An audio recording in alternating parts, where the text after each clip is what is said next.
Peoples pulse కి స్వాగతం. ఈ రోజు వార్తల్లోని ముఖ్యాంశాలు. సుప్రీంకోర్టు న్యాయమూర్తిగా మరో తెలుగు తేజం.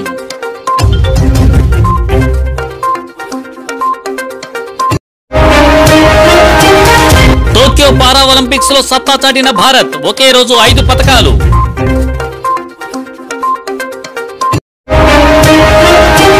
మోడీ 2 నాలుకల విదేశాంగ విధానాన్ని ప్రశ్నించిన అసదుద్దీన్ ఓవైసీ, తాలిబాన్లను టెర్రరిస్టులను ఎందుకు పిలవడం లేదంటూ సూటి ప్రశ్న.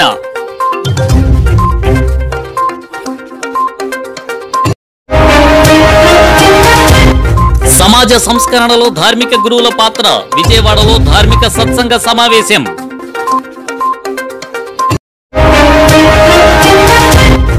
పాలస్తీనా అధ్యక్షుడు అబ్బాస్తో ఇజ్రాయెల్ రక్షణ మంత్రి భేటీ.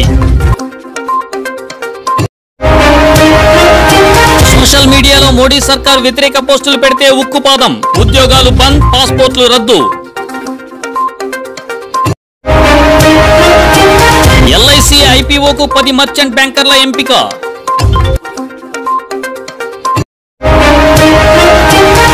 21 ఏళ్ల చరిత్రను తిరగరాసిన మోడీ, కంపెనీల ట్యాక్స్ కంటే సాధారణ ప్రజలు చెల్లించిన ట్యాక్సే ఎక్కువ.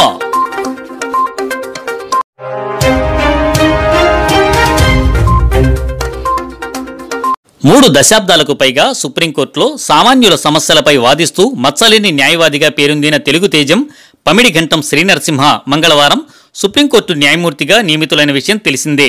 ఢిల్లీ న్యాయవర్గాల్లో మేధావిగా, పండితుడిగా ఎంతో గుర్తింపు తెచ్చుకున్న శ్రీనరసింహ న్యాయవాద వృత్తి నుంచి నేరుగా న్యాయమూర్తి కానున్నారు. సుప్రీంకోర్టు కొలీజియం తీసుకున్న నిర్ణయంతో సుప్రీం న్యాయమూర్తిగా 2028లో కొద్ది కాలం పాటు దేశ అత్యున్నత న్యాయస్థానం ప్రధాన న్యాయమూర్తిగా వ్యవహరించే అద్భుత అవకాశం కూడా దక్కనుంది. ప్రస్తుత సిజేఐ జస్టిస్ ఎన్వి రమణ తర్వాత ఆ బాధ్యతలను నిర్వర్తించే తెలుగువాడు ఆయనే అవుతారు.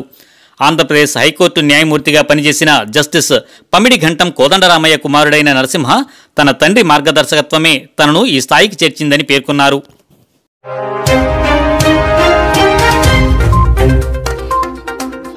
పంతొమ్మిదేళ్ల అవని మహిళల 10 మీటర్ల ఎయిర్ రైఫిల్ విభాగంలో మొత్తం 249.6 పాయింట్లు సాధించి ప్రపంచ రికార్డును సమం చేసింది.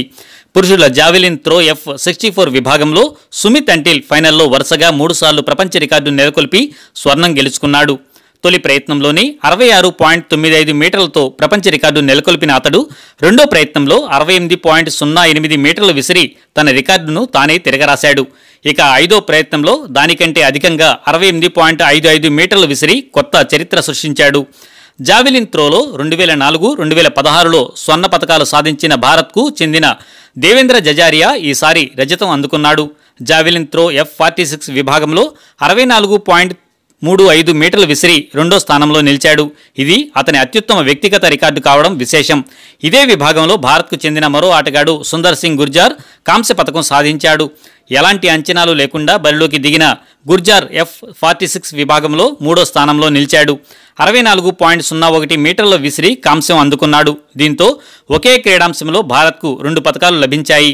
అవని, సుమిత్ బంగారు పతకాలు సాధించగా దేవేంద్ర, యోగేష్ రజత పతకాలు, సుందర్ సింగ్ కాంస్య పతకంతో సోమవారం పోటీల్లో భారత్కు ఏకంగా 5 పతకాలు అందించారు. పారాలింపిక్స్లో చరిత్రలోనే భారత్కు ఇది అత్యుత్తమ ప్రదర్శన.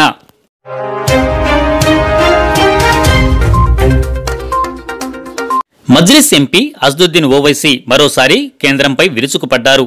ఆఫ్ఘనిస్తాన్ పాలసీపై ప్రధాని మోదీని ఓవైసీ టార్గెట్ చేశారు. బీజేపీ నేతలు తమ ప్రత్యర్థులంతా ఆఫ్ఘనిస్తాన్ వెళ్లిపోవాలని సెటైర్లు విసురుతున్నారని, కానీ ప్రధాని మోదీ తప్ప ఆఫ్ఘనిస్తాన్కు ఇంకే నేత వెళ్లలేదని ట్వీట్ చేశారు ఓవైసీ.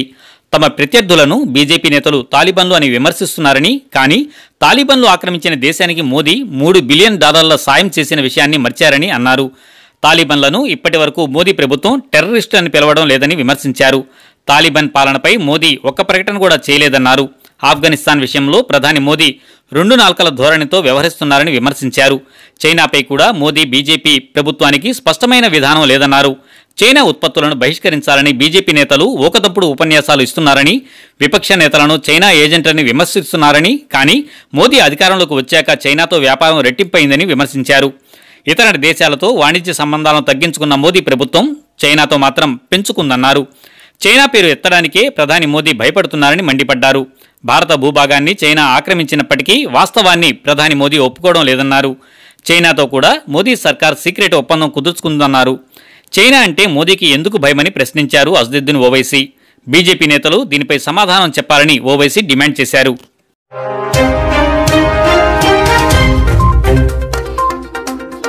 ఇజ్రాయెల్ రక్షణ మంత్రి పాలస్తీనా అధ్యక్షుడు మొహమ్మద్ అబ్బాస్తో భేటీ అయ్యారు.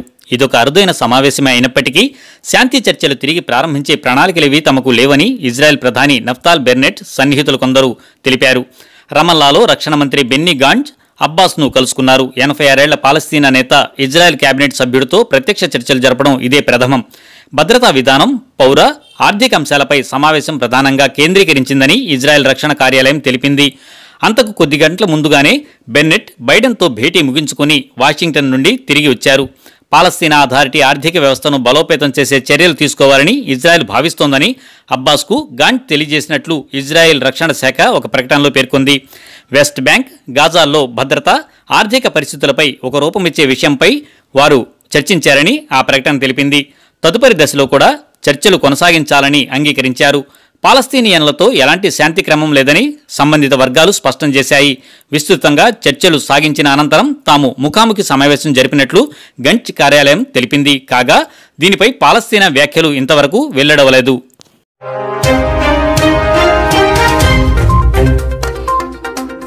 రాయిటర్స్ సంస్థ తాజాగా ప్రకటించిన కథనం ప్రకారం సహజంగానే అన్యాయాలను, అక్రమాలను ప్రతిఘటించే యువతను లక్ష్యంగా చేసుకుని బెదిరిస్తున్నారు.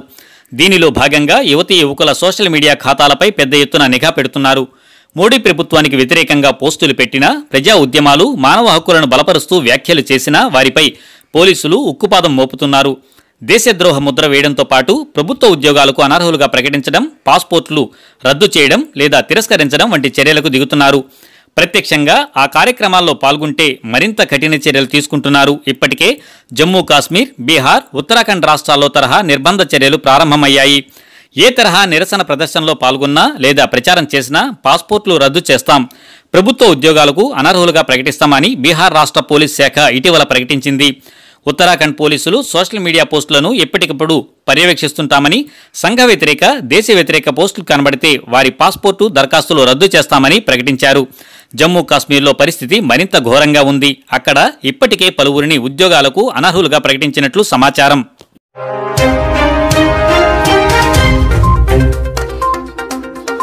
ధార్మిక సత్సంగ వేదిక ఆంధ్రప్రదేశ్ ఆధ్వర్యంలో సమాజ సంస్కరణలో ధార్మిక గురువుల పాత్ర అనే అంశంపై విజయవాడ ప్రెస్ క్లబ్లో రౌండ్ టేబుల్ సమావేశం జరిగింది. ఈ సమావేశానికి వివిధ మతాల ధార్మిక గురువులు హాజరై మాట్లాడారు.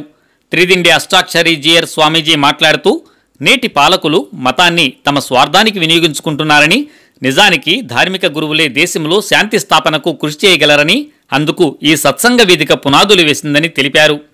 సిక్కు గురుద్వార్ బాధ్యులు హర్మేందర్ సింగ్ సహానీ మాట్లాడుతూ, భారతదేశ స్వాతంత్ర్యం సకల మతాల ప్రజల ఆకాంక్షలకు కేతనమని, సమానత్వం, మత సహనం, సోదర భావాలే మన దేశానికి గుర్తులని చెప్పారు.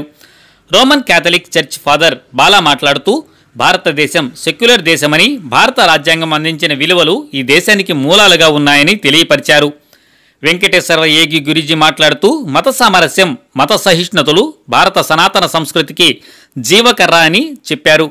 మౌలానా హుస్సేన్ అహ్మద్ మల్హరీ మాట్లాడుతూ, భారత స్వాతంత్ర పోరాటంలో ముస్లింలు అనేక రక్తతర్పణలు, త్యాగాలు చేశారని, భారతీయ నాగరికతలో హిందూ, ముస్లిం, క్రిస్టియన్, బౌద్ధులు, సిక్కులు అనివార్యమైన భాగాలని విశదపరిచారు.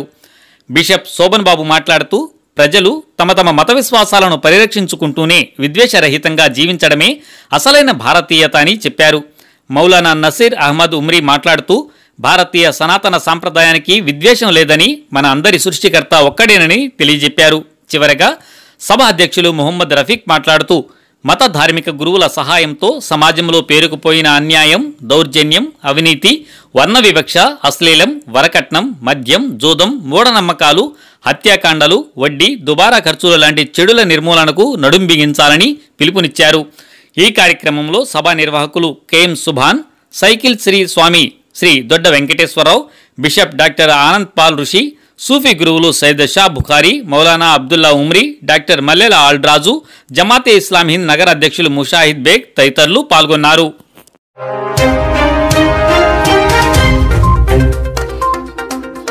ప్రభుత్వ రంగంలోని life insurance corporation initial public offer ప్రక్రియ వేగవంతమైంది.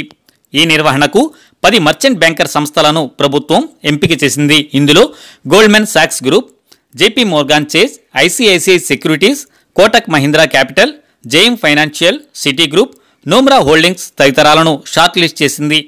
ఎల్ఐసి ఐపీఓ నిర్వహణకు 16 సంస్థలు ముందుకు రాగా 10 సంస్థలను ఎంపిక చేసింది. వచ్చే మార్చి కల్లా ఎల్ఐసిలో వాటాలను విక్రయించాలని మోడీ సర్కార్ లక్ష్యంగా పెట్టుకుంది. బీమా రంగంలో 70% మేర వాటా కలిగిన ఎల్ఐసికి 2019-20 ఆర్థిక సంవత్సరం నాటికి సుమారు 32 లక్షల కోట్ల ఆస్తులు ఉన్నాయని అంచనా. మోడీ సర్కార్ ఎల్ఐసిలోని వాటాలను విక్రయించనున్నట్లు 2021-22 బడ్జెట్లో ప్రకటించిన విషయం తెలిసిందే. ప్రభుత్వ రంగ సంస్థల్లోని 1.75 లక్షల కోట్ల వాటాలను ఉపసంహరించుకోవాలని లక్ష్యంగా పెట్టుకుంది. ఈ ప్రతిపాదనల్లో 1,00,000 కోట్లు ప్రభుత్వ రంగ బ్యాంకులు, విత్త సంస్థల విక్రయం ద్వారా, మరో 5,000 కోట్లు వాటాల ఉపసంహరణ ద్వారా రాబట్టుకోవాలని కేంద్రం నిర్దేశించుకుంది.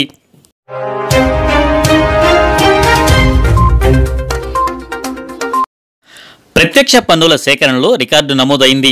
గత 2 దశాబ్దాలలో ఎప్పుడూ లేని విధంగా కంపెనీలు చెల్లించిన పన్ను కంటే సాధారణ ప్రజలు చెల్లించిన పన్ను ఎక్కువగా నమోదైంది. ప్రత్యక్ష పన్ను వసూళ్ల ముందు మోడీ ప్రభుత్వం 21 సంవత్సరాల చరిత్రను తిరగరాసింది. ఇంతకుముందు ప్రత్యక్ష పన్ను సేకరణలో కంపెనీల వాటా ఎక్కువగా ఉండేది. కానీ కంపెనీలతో పోలిస్తే సాధారణ ప్రజల వాటా ఈ ఆర్థిక సంవత్సరంలో పెరిగింది. ఇలా సాధారణ ప్రజల వాటా పెరగడం 21 సంవత్సరాల్లో ఇదే మొదటిసారి. 2020-21 ఆర్థిక సంవత్సరంలో మొత్తం ప్రత్యక్ష పన్ను వసూలు 9.45 లక్షల కోట్లు. ఇందులో కార్పొరేట్ పన్ను వసూలు 4.57 లక్షల కోట్లు కాగా వ్యక్తిగత ఆదాయ పన్ను సేకరణ 4.69 లక్షల కోట్లు, ఇతర పన్ను 16,927 కోట్లు.